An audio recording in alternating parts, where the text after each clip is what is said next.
బీసీల రాజ్యాధికారం కోసం స్వతంత్ర రథయాత్ర నిర్వహించాలని తెలుగుదేశం నిర్ణయించుకుంది. ఎందుకంటే ఇప్పుడు సామాజిక బస్సు యాత్రల పేరుతో బీసీ ఎస్సీ ఎస్టీ నాయకులతో రాష్ట్రం అంతా తిప్పింది కదా, వైఎస్ఆర్ కాంగ్రెస్ పార్టీ ఇంకా జరుపుతుంది కదా. కాబట్టి దానికి పోటీగా బీసీల రాజ్యాధికారం కోసం స్వతంత్ర పోరాట రథయాత్ర నిర్వహిస్తున్నారు. జాతీయ బీసీ సంక్షేమ సంఘం ఆధ్వర్యంలో స్వతంత్ర పోరాట రథయాత్ర సభ. దీంట్లో ముఖ్య అతిథులుగా హాజరయ్యారు కొల్లు రవీంద్ర, కె నారాయణ, బీసీ సంక్షేమ సంఘం రాష్ట్ర అధ్యక్షుడు వెంగళరావు యాదవ్. బీసీల సంఖ్యకు తగ్గట్టు ఎన్నికల్లో సీట్లు కేటాయించాలని కోరారు. బీసీల రక్షణ కోసం ప్రత్యేక చట్టం తీసుకురావాలని డిమాండు.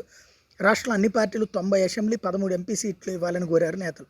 టీడీపీ వచ్చాక బీసీల రక్షణ కోసం చట్టం తీసుకొస్తామని, బీసీలు ఐక్యంగా ఉండే హక్కుల కోసం పోరాడాలని మాజీ మంత్రి కొల్లు రవీంద్ర పిలుపునిచ్చారు. దీన్ని బట్టి అర్థమయ్యేది ఏంటంటే ఈ తెలుగుదేశం పార్టీ ఆర్గనైజేషన్ వెంగళరావు యాదవ్ అంటే ఇంతకుముందు భారతీయ జనతా పార్టీకి సంబంధించినటువంటి విజయవాడకి ఎమ్మెల్యేగా ఎంపీగా కూడా కంటెస్ట్ చేసినటువంటి ఆయన ఆధ్వర్యంలో ఇది చేశారు. అంటే ఇప్పుడు తెలుగుదేశంతో కలిసి సాగుతున్నటువంటి పరిస్థితి.